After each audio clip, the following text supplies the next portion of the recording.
Deuteronomy 28. Let's see here. We ended in verse 14, talking about blessings and cursings. These chapter 28 and 29 are some of the darkest, most foreboding chapters in the Bible. When you think about, God says, "Oh, you can have all this, but if you don't want it, this is what you're going to get." And you think, well, what person in their right mind would ever choose cursings over blessings? Well, the devil doesn't ever make it look that clear. What he makes it look like, well, you don't have to go that far. You can take it a little easier. You can back off some. And the devil's a liar. Anybody ever tell you that? Amen. He's a deceiver. He's a murderer. He'd kill your soul. He'd kill your children and not blink. There's no mercy. There's no kindness in him. There's no sense of hurt. Just vengeance. I'm going to get even with everybody. I'm not happy. Everybody's going to be miserable. So when we pick up chapter 28 and verse 15, it takes a course. Verse 13, let me just look at that one for a second here. "And the Lord shall make thee the head and not the tail, and thou shalt be above only, and thou shalt not be beneath, if thou hearken unto the commandment of the Lord thy God, which I command thee this day to observe and to do them." It isn't enough to hear the Bible. A lot of folks think, well, I've heard the Bible. It's not enough to say a prayer. You know, I deal with a lot of preachers on internet forums and stuff like that. And it's amazing the number of people that they are so set against the sinner's prayer that they've got any level of prayer is not going to do anything. And that's not right. They're right in the fact that praying won't save you. But how else you get to the Lord but by prayer and asking Him for something? We may not think of it as that, but that's prayer, just bringing your wants and your needs to the Lord. And then there's others that think, well, if your life isn't representative of that, of the Bible, everybody's life is representative of the Bible one way or the other. The problem is it ought to be in a positive way.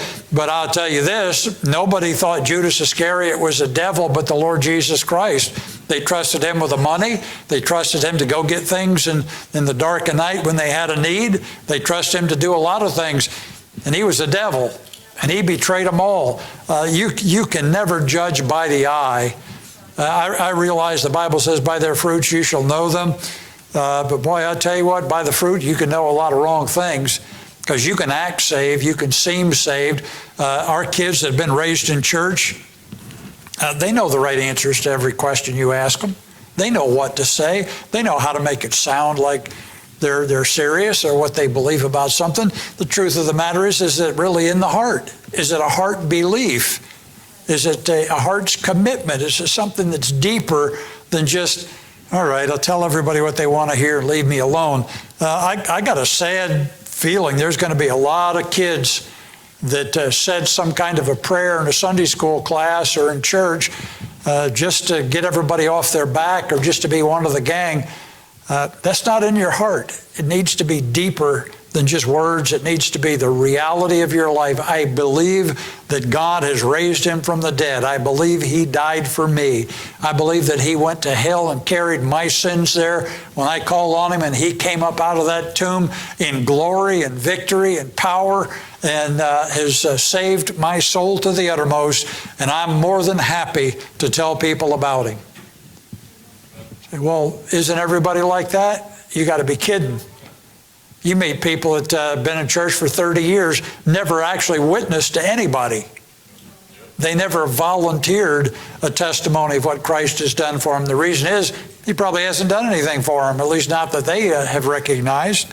So anyway, Israel had all these promises, and the Lord says, and if you do what I tell you to do, you'll be good. However, in verse 15, it takes a very sad turn.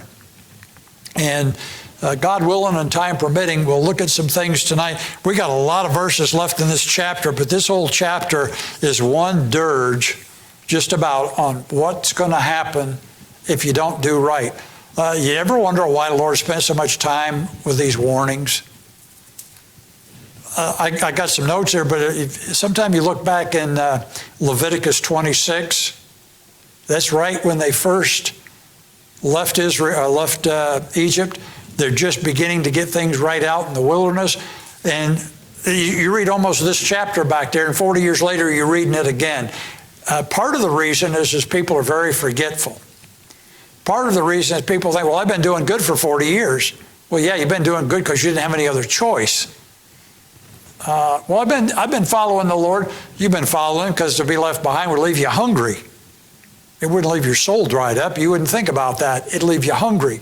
So there's a lot of reasons that people could do this. But as we know in prayer, every generation has to make their own walk with the Lord, has to make their own commitment, has to put themselves under the Lord's banner. And if it isn't personal, it isn't anything. It's just blah, blah, blah, blah, blah. I don't think the Lord's interested in that at all. Verse 15, but it shall come to pass, not maybe it will come to pass, not it might if I'm having a bad day. It shall come to pass if thou wilt not hearken unto the voice of the Lord thy God to observe to do all His commandments and His statutes, which I command thee this day, that all these curses shall come upon thee and overtake thee. We read back in chapter 28 and verse 2 that if you did right, the blessings and the victory would come upon you and overtake you. You'd be overwhelmed with blessings and power and victory. Well, the same thing rides for those people in disobedience, to be overtaken with something is have it run over you or to pass over you. And here it is, if you don't do right, you just give me a lip service, these are going to come and overtake thee. And look what they are. It's everything that God said He would do. It's gone. It's pulled away by their rebellion and disobedience. It's not pulled away by a lack of knowledge. It's not pulled away because God had a change of heart or repented of doing them good. Every action that they have is the consequence to their life. You know, I know a lot of people, they profess to be saved and their life is miserable and their life is a mess. And if you ask them, well, you know, that preacher or that other Christian, you know what they did to me? And I not only don't know what they did to you, I don't even care. I think it's sad. I think it's too bad if Christians do that to somebody. But you know what? You better take that up with the Lord Jesus Christ, because blessings and cursings come from Him. They don't come from other people. They come directly from Him. So when you start feeling like that, you better take it up with Him. And you know why people don't? Because they know what the answer is. Well, He'd just say, I've done everything that I can do for you. All you got to do now is just follow me. Isn't that what He told that rich man? Give away all that you have. Give it to the, sell all you have, give it to the poor. Follow me. Oh, I'm going to go to hell. It's a choice. It's an if. Verse 16, I'm not going to stop on every one of these because these are the things that we read, but there'll be some comments as we go through here, and then we'll get down to a little bit later on and kind of lump up some comments in a few places. Verse 16, cursed shalt thou be in the city, cursed shalt thou be in the field. You know what that is? No matter where you're at. I had a people years ago, well, you know, if I was over in such and such, or if I was there, or I was there, I'd be okay. I said, no matter where you go, there you are. The problem isn't where you're at. The problem is who you are. The problem is what you're doing. It doesn't, location, I think that's why Paul says, I've determined to be content whatever state I'm in. Cursed shall be thy basket and thy store. It was a blessing if they did right. Cursed shall be the fruit of thy body and the fruit of thy land, the increase of thy kind and the flocks of thy sheep. Boy, that's everything that they would count as wealth. Cursed shalt thou be when thou comest in, and cursed shalt thou be when thou goest out. Well, if I could just get out of here. Isn't that every teenager's? Well, if I could just get away from here, if I could just go somewhere, if I could just do that, if my mom and dad would just leave me alone, if my friends would just help me. No, it's the Lord. If you get right with Him, it'll be a blessing. If not, it'll be cursings, and you can have somebody to blame it on if you want. But in the end, if you're going to blame it on somebody else, you can't do anything at all about your life. You're just doomed to be miserable. If you accept for a second, it's my life, my walk, my spiritual reaction, I better get it right with the Lord. Now I'm on change grounds where I can determine the outcome of these things. I can have something to do about my life. I'm not going to be the victim. I think this is why the world now is going into this victimhood phase. Oh, poor me. Everybody feels sorry for me. I just can't do anything about it. Okay, now we're going to find out who's making you feel like that and penalize them. Those awful preachers, they're making you feel bad about yourself. We'll have to get rid of them. How about the government? The government's making me feel bad about where I am. Can't we do something about the government? Anything but that. Let's see here.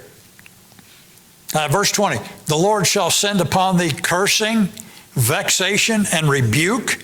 Well, all those things were going to be lifted from you if you followed him and obeyed him. In all that thou settest thine hand for to do, until thou be destroyed, and until thou perish quickly, because of the wickedness of thy doings, whereby thou hast forsaken me. You know, when you read something in the Bible, you come to that word because. It's God saying, listen, don't let this be fuzzy in your mind. Well, I just don't understand why I'm not feeling good about anything, or why I'm not doing well. God says, because I'm fighting against you, and you're going to lose. You say, well, Lord, I don't want to lose. He said, well, quit fighting. Yield, give in, do right. You know what our thought is? I think far too often our thought is, I'm not giving in. I'm going to do what I want. I'm going to have it my way. And God says, okay. He's not going to argue with you. You know, you never really read about God having an argument with anybody. Even Moses, when Moses says, God, kill them all, well, give him a minute. Then God says, I'm going to kill them all. Moses says, well, Lord, wait. But there's no argument there. It's just a little bit of prayer, a little bit of reason. It's only when it comes to us and what we want to do we begin arguing with the Lord. That's a losing proposition. How do you win an argument with somebody that knows everything? Isn't that how you try and settle an argument? Well, you just think you know everything. Well, that might work with about anybody in the world you'll ever meet, but it won't work with God, because He does. He knows the end of everything before the beginning. He knows the consummation of every act before you've finished thinking the thing through. And He says, you better listen to me carefully. Everything that your hand sets to do, He'll be against it. That's pretty bad when God's against you. You know, if you have a couple of people you know that are against you, you might feel really bad. But if God sets His face against you, man, you better have nowhere to go but to your knees and seek His favor, because there's no relief in that. He's going to win every single time. 21, the Lord shall make the pestilence cleave unto thee. You can't run away from it until He have consumed thee from off the land, whither thou goest to possess it. Well, even when you go in to possess what God gave you, if it's not received in the proper manner, if it's not treated in the proper manner with God's directions at the forefront, God says, you're not going to stay there. Unthankful. The Lord shall smite thee with a consumption. That's a degenerative kind of thing. Could take on almost any form, but it's something that just wears you down. You might think of cancer, or tuberculosis, or lung problems or something like that, but just something that's going to drag you down. So, well, I know a lot of Christians like that. That's not who He's writing this to. These are examples of what God's going to do, and it's a good thing to, when you think about it, these people are, God says, these are the apple of my eye. These are the people that are Abraham's seed. I've given these people promises from the foundation of the world from 430 years ago. I'm going to see every one of them pass, but I'm not going to make one exception to truth. And I think what today people want is they want an exception to truth because they're nice, or they smile, or they're happy, or they just don't happen to believe like you believe. Well, you better not worry about how I believe. You better worry about believing like God believes, because in the end, He's the only one that really is going to matter in any of these things.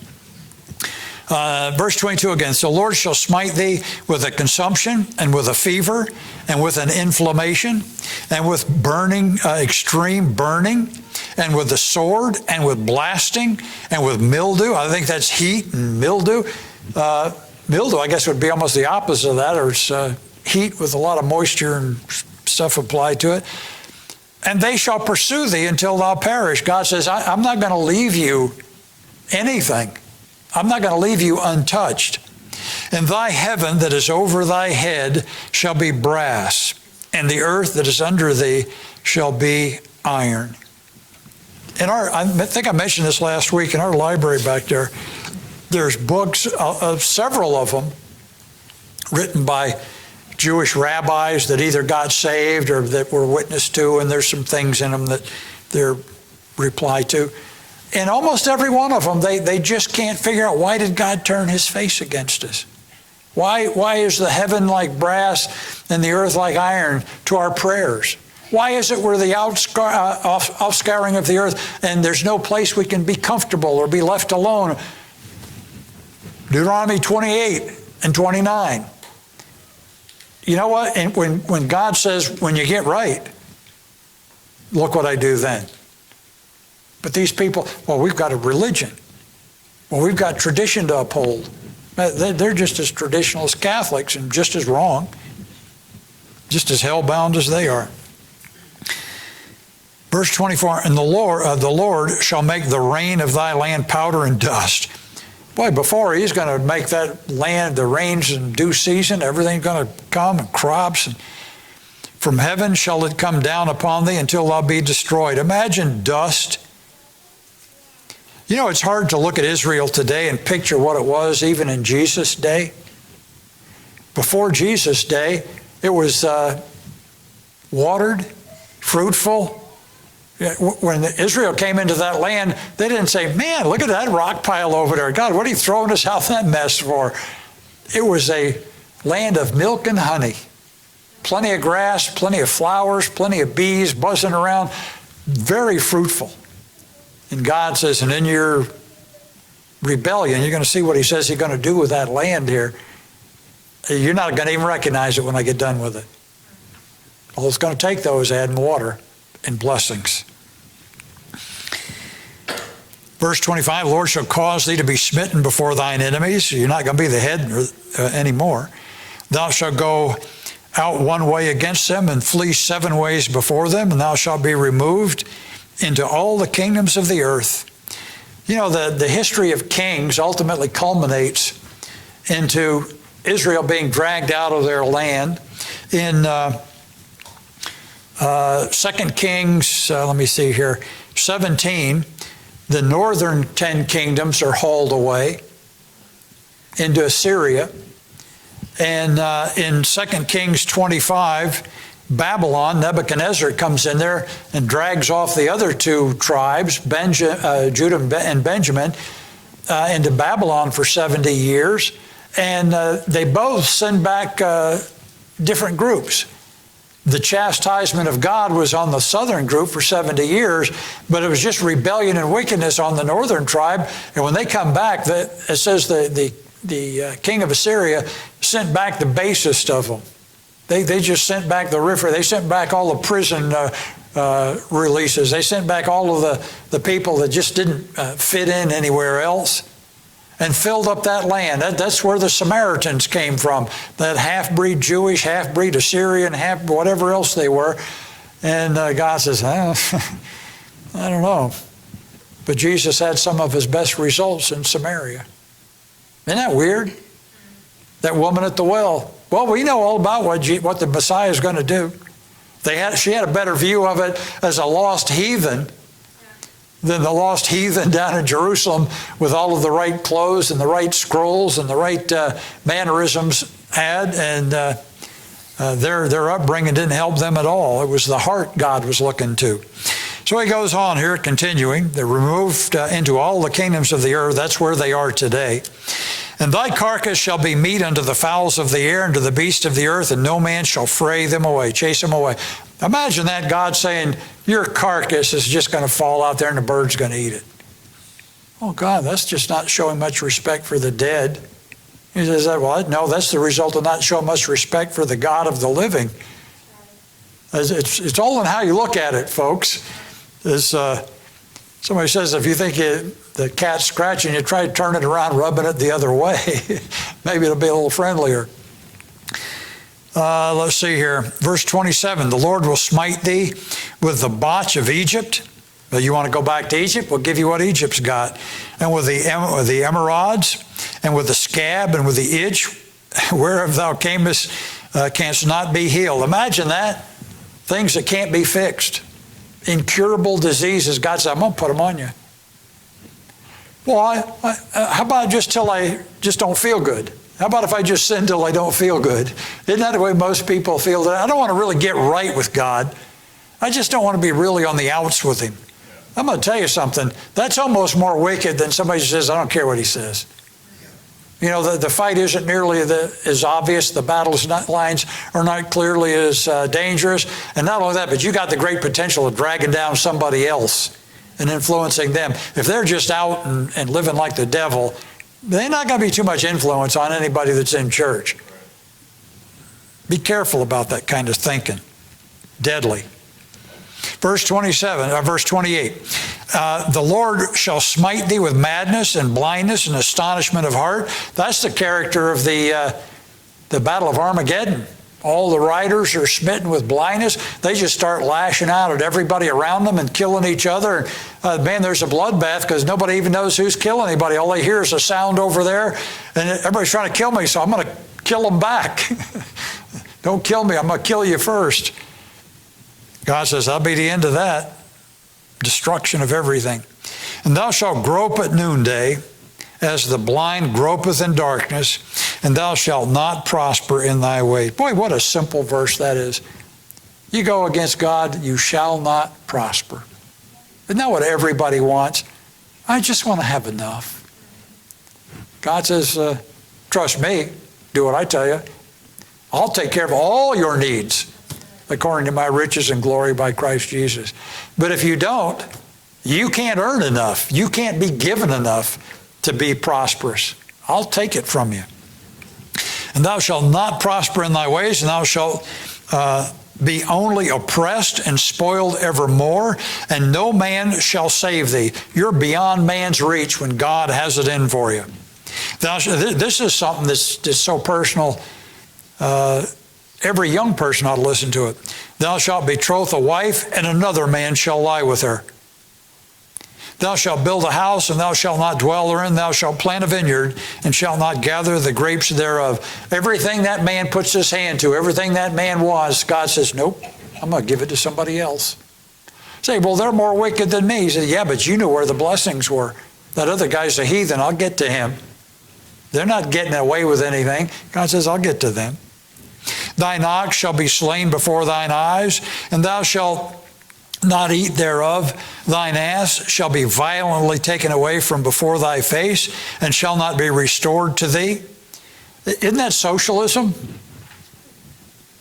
It's just the government comes, takes away everything you got. You've been prosperous. You worked hard. Look at what you got. Well, I got to give it to this guy over here. He don't have anything.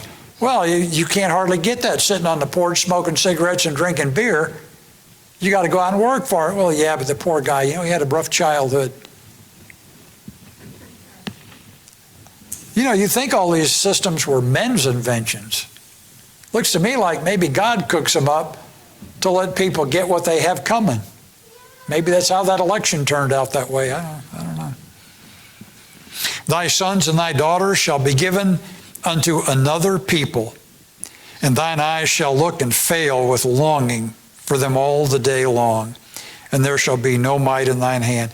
You know what the blessing of parents is seeing their children grow up, seeing them find a husband, find a wife, see them kind of make their way in life and put a family together and bring the grandchildren over to see them and just have a good time with them. And everything is just so joyous and exciting, and the kids grow up with grandma and grandpa. And man, I tell you what, some of the happiest memories I ever have are, man, I come from a rough family, but it was mostly grandmas, but grandpas too. And just that that family life. There's nothing like a grandma and grandpa to make you feel important, make you feel loved, make you feel cared for when everybody else is just too busy.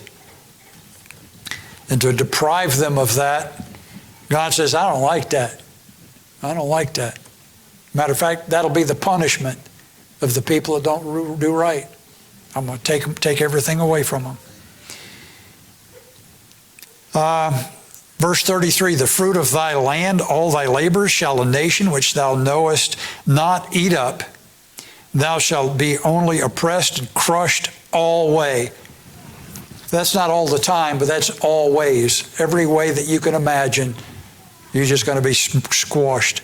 So that thou shalt be mad for the sight of thine eyes, which thou shalt see. Isn't that what people are today?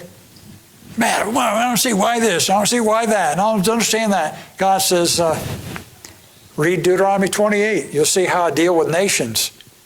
You see how I'm dealing with Israel. Man, I love them. You can't imagine what I went through to get them out of Egypt. But they ain't going to pull nothing on me. I demand holiness. I demand righteousness. I want people to get those blessings. But a good parent can't bless disobedience. A good parent has to hold out for righteousness in their own families, hold out for the truth, hold out for doing good. That's how the lessons are learned. I think that's why America's probably coming unglued. Let's see here. Verse 35, the Lord shall smite thee in the knees and in the legs with a sore botch that cannot be healed from the sole of thy foot unto the top of thy head. Isn't that what Isaiah prophesied? Talked about Israel? Just putrefying wounds from the sole of his foot to the crown of his head. Just one stinking mess. Boy, what a description for the apple of God's eye, for the beloved of God's Son. Sad. The Lord shall bring thee and thy king, which thou shalt set over thee, unto a nation which neither thou nor thy fathers have known, and there shalt thou serve other gods, wood and stone. Isn't that what they happened when they got down to Assyria? They got down to Babylon? That's what happened when they get dragged out of Israel after AD 70. They're scattered to the ends of the earth. After that, they learned a bit about idolatry. We're not messing with that stuff anymore. But they didn't learn any more about obedience to God. And one thing, disobedience is rebellion is worse than witchcraft, or as the sin of witchcraft. All the same in God's eyes. If you want some way other than my way, that's just pure rebellion. You know what's right. You know where the blessings are. Boy, today people could stand a healthy dose of listening to this stuff, but people just don't want to hear it. Preacher, tell me smooth things. Tell me how wonderful I am. Tell me how much the Lord loves me. Tell me what blessings are mine. Anybody wonder why the prosperity preachers sit on gigantic churches and just lie to those people week after week after week, and the people keep coming? They're hoping to get some of that. The preacher got it. You got out of the suckers that are there. They're not getting it. And if they got it, they didn't get it by way of righteousness. And thou shalt become an astonishment, a proverb, and a byword among all nations, whither the Lord shall lead thee. Anybody ever hear the term wandering Jew? Isn't that amazing? You suppose unbelievers thought up that name just so they could match the Bible? Well, they're a wandering Jew. You're going to be like a wandering Jew. You know what that is? There's no place to call home, no place to settle down, no place to be at peace, no place to have comfort, no place for a surety of tomorrow. And those people, they think, oh, why has the Lord hid his face from us? Here it is. It's as plain as the nose on their face. Thou shalt carry much seed out into the field, and shalt gather but little in, for the locust shall consume it. Look with me over to Haggai. If you had a Bible just like mine, I'd tell you what page it is.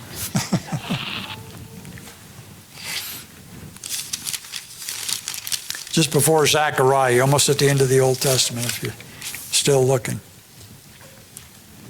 This is really interesting, and a lot of the modern things that people say and people comment on, they don't realize they come out of the Bible. the things God said, they're real. They really address the human condition. Look down here. God sent them back, and they got back there, and they put up enough of a place to worship where they could go do it. But it never got finished because, we've got other things to do. A man's got to live. You got to take care of your family. You can't be fanatical about this Jesus stuff. So here's what he says to them. Then came, verse 3, then came the word of the Lord by Haggai the prophet, saying, is it a time for you, O ye, to dwell in your sealed houses, and this house lie waste? Yeah. They're all living in glorious comfort and decorating their houses and working like mad to get in better homes and gardens.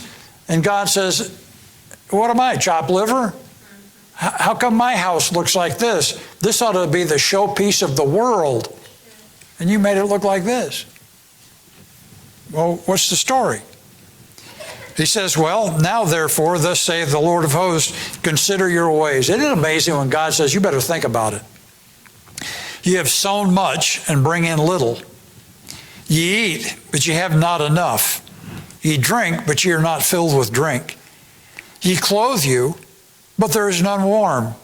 And he that earneth wages to put into a bag with holes.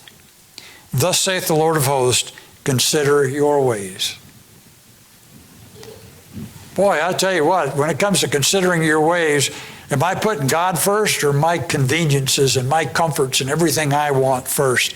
I'd be willing to bet that the majority of people that are not here tonight, I know there are people with genuine reasons, but I'd be willing to bet most of them aren't. The majority of reasons that people are not here because they just didn't feel like getting up and getting dressed and getting out of a nice warm house and going out into the rain. And humanly speaking, I don't blame you. I don't blame anybody. And then come listen to me on top of it. But forget the blessings. God says, don't forsake the assembling. Pray for one another. Meet together. So much the more as you see that day approaching. Gather together for fellowship, for encouragement, for that enlightenment, just for the ongoing hip hip hooray, God's for us. You miss a few of those weeks, man, you start winding down. And it's shocking how little it takes for the average Christian to go from excited about the Lord to couldn't care less about anything. You see it everywhere. Some people can even arrive at that sitting in church. And I guess most people that are backslidden, they didn't get backslidden while they were out. They got backslidden and then got out. But you know what that's all from? Not listening and putting to practice, not listening and doing what God said, not listening or listening and then say, nah, I got enough. I've gone far enough. You've gone far enough when God says you've gone far enough. And I suspect that's going to involve a call from heaven to come up. So in the meantime, let's just be about His business and trust that the Lord's going to add to us everything that we're looking for in due time. All right, back to Deuteronomy. Verse 38 again, thou shalt carry much seed out into the field and shalt gather in but little, for the locust shall consume it. Imagine that. You go out there and put all that work into that field. Boy, I'm going to have me a great crop. I worked my fingers to the bone. And God says, oh, no. Just wait till it gets almost ready to pick. I got a flock of locusts I got to feed. I'm bringing them in on the 6:30 special this evening. By the time you get up tomorrow, you're going to think John the Baptist is out for a lifetime picnic out there. Be nothing but locusts out in that field. You better change your diet.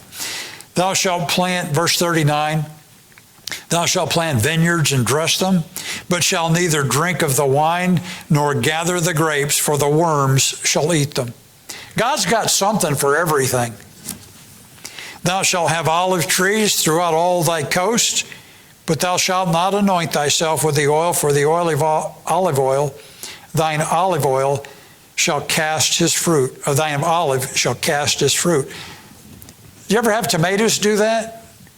You go out there and one day, man, you've got all these blossoms on the vine. Wow, this is something. You go out the next day and they're all on the ground. Say, what happened? I don't know. I bet the Lord could make them stay on there if he wanted, but he could also make them fall off, although every other condition was ideal. Verse 41, listen, I hate to just read through this, but there's a lot of stuff, and we still got 30-some verses to go about, or 20-some anyway. 41, thou shalt beget sons and daughters, but thou shalt not enjoy them. That is awful. You know what children are? They're a heritage of the Lord. Children to be a blessing. Children are something you look at them and you see kind of your future, and you see them grow, and they remind you of all kinds of things, and just the pleasure of seeing them go from little dinky babies carried around in mom's arms to bouncing them around that basket, and pretty soon you're chasing them around the floor, and then you're chasing them around the yard, and then you're chasing them down to school. And you, wow, where did all that go? What happened? And you look at it and say, that's my boy, that's my girl. And you have aspirations and hopes for them. God says, you're going to see all it. You're not going to get any joy out of it. You know what? A nation that doesn't get joy out of their children falls apart at the seams. It's only got one generation left in it. I think that's America. We've decided they're too much trouble. They're too expensive. How am I going to get a BMW if I got kids? I want to live in a nice house. How am I going to do that if I got kids? I want a lot. How's it going to happen if I have kids? I want a college education. How's it going to happen if I have kids? Well, I don't know. I bet you better get some planning done. Better talk to the Lord about it. Check and see what His will in all those things is. Maybe He's got different plans for you. His plans, by the way, are lots better. They're always better than ours. Verse 42. I didn't finish verse 41. Thou shalt beget sons and daughters, but thou shalt not enjoy them, for they shall go into captivity.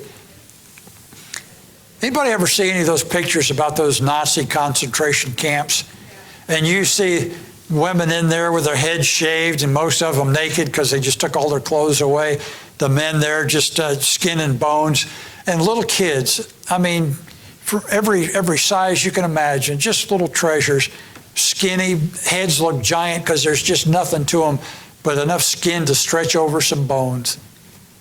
You think, if those parents ever had a thought in their head, that's because of my disobedience, it changed them in the blink of an eye.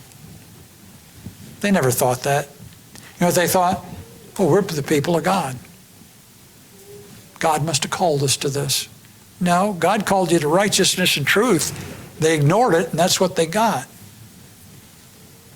All thy trees and the fruit of thy land shall the locust consume.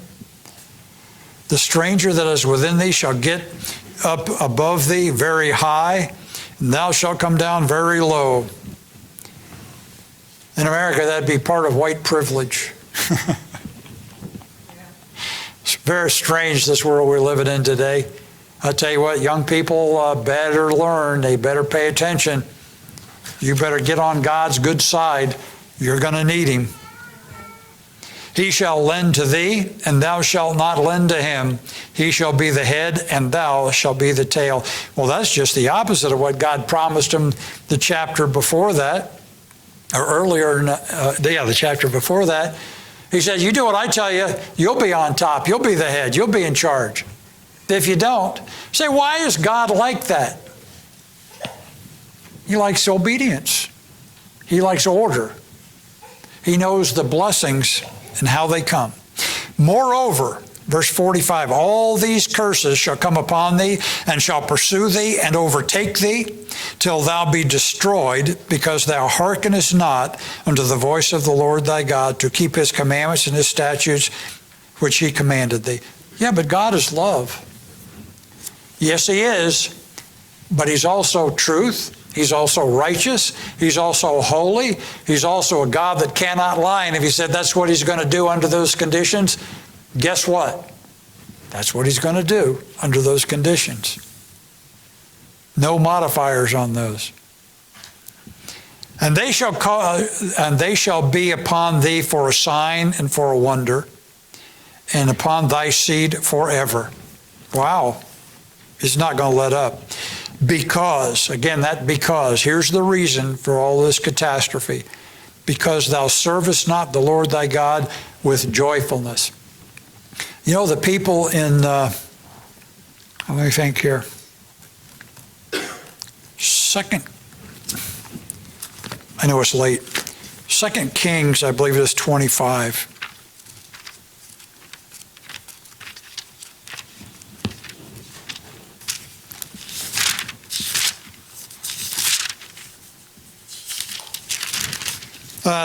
Let me, is that it? No, that's not it.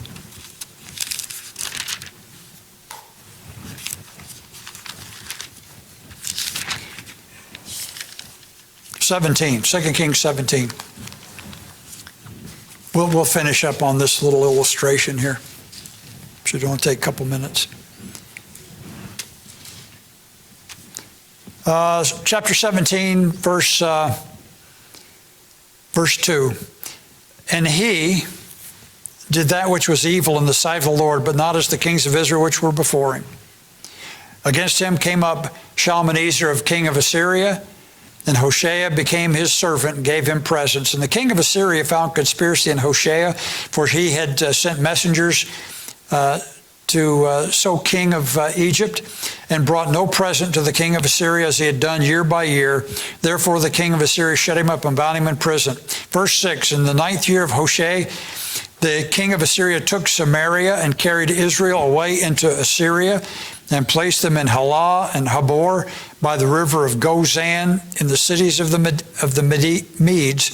For so it was that the children of Israel had sinned against the Lord their God, which had brought them up out of the land of Egypt from under the hand of Pharaoh, king of Egypt, and feared other gods.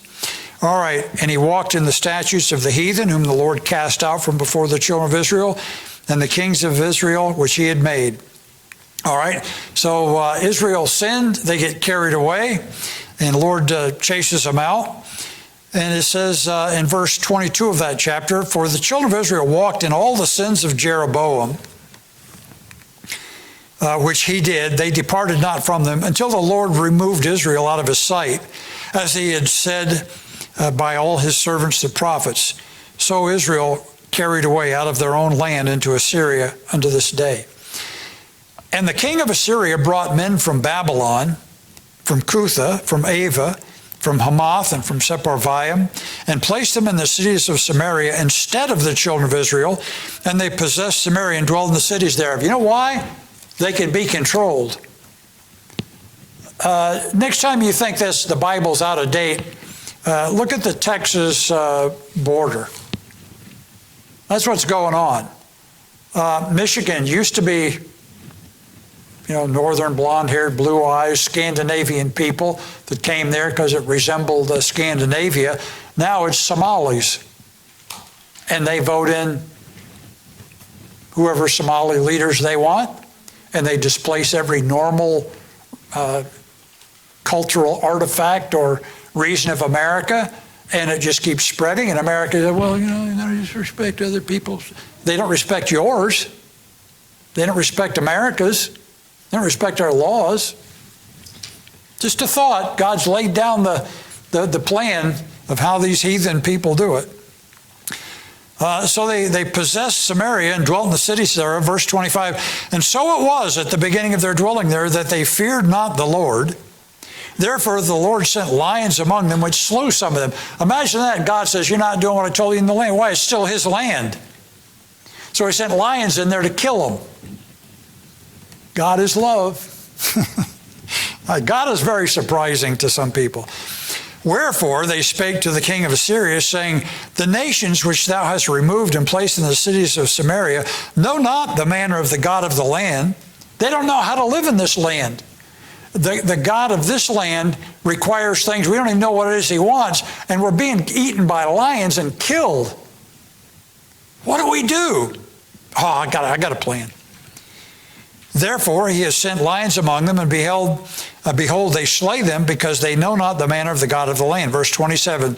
Then the king of Assyria commanded, saying, carry thither one of the priests whom you brought from thence, and let them go and dwell there, and let him teach them the manner of the God of the land. So they're going to send a Levite back down there. Go teach them how to get away with stuff. Isn't that what he's saying? We're heathen. We don't believe in that God. But go teach them what that God said, so he'll just leave us alone. We'll just satisfy him enough. That sounds like high Christian school. Then one of the priests whom they'd carried away from Samaria came and dwelt in Bethel and taught them how they should fear the Lord. Well, let me ask you something. Who did they carry away? The people that were in rebellion. So who are they going to get back? People that are in rebellion to God. They're not looking for the cure. They're just looking for a Band-Aid. So he came, dwelt in Bethel, and taught them how they should fear the Lord. Howbeit, in other words, every nation made gods of their own and put them in the houses of the high places which the Samaritans had made, every nation in their cities wherein they dwelt.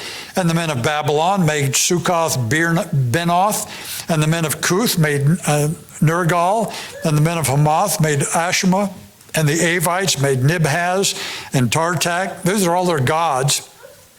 And the Sepharvites burnt their children in fire to Adramelech and Anamelech, the gods of Sepharvaim. So they're all doing what they want. So listen to this now. This is almost unimaginable until you get to people that are just like the average American. Well, I know what the Bible says, but I'm going to do it this way. I mean, I know enough Bible to kind of get by. So they feared the Lord and made unto themselves the lowest of the priests of the high places, which sacrificed for them in the houses of the high places. That's a good Catholic. They feared the Lord and served their own gods after the manner of the nations whom they carried away from thence. Unto this day they do after the former manners. They fear not the Lord, neither do they after their statutes, or after their ordinances, or after the law and commandments which the Lord commanded the children of Jacob, whom he named Israel. Look down here, verse 38. And the covenant that I have made with you, ye shall not forget, neither shall ye fear other gods. But the Lord your God ye shall fear, and he shall deliver you out of the hand of all your enemies. Howbeit, there again is that, well, not so much. They did not hearken, but did after their former manner. So these nations feared the Lord and served their graven images, both their children and their children's children, as did their fathers, so do they this day. You know what they did? They learned what God wanted and then say, okay, now we know what God wants. We're going to do just enough of that to keep him off our back. I said a prayer. I went to the right school. I go to church once in a while. I even got a King James Bible. I said we're going to end there, but let me read you a verse. Deuteronomy 28:47. Anybody think they were serving the Lord with joy? No, they were doing it just to get away with the rest of their life, they thought. Deuteronomy 28:47, because thou servest not the Lord thy God with joyfulness, with gladness of heart, for the abundance of all things, therefore shalt thou serve thine enemies, which the Lord shall send against thee. What a sad, sad, sad situation.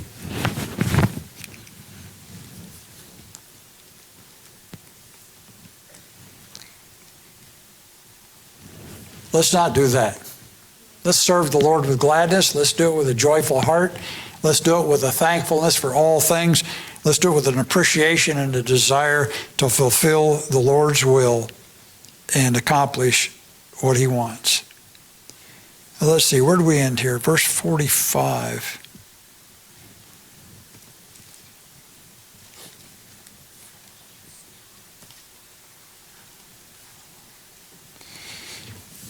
We're a quarter of the way through the year. It's going fast, isn't it? What is your life? It is faster than a weaver's shuttle. It's going by at a frightful pace. Let's make it count. A little bit we got left. Let's make it count.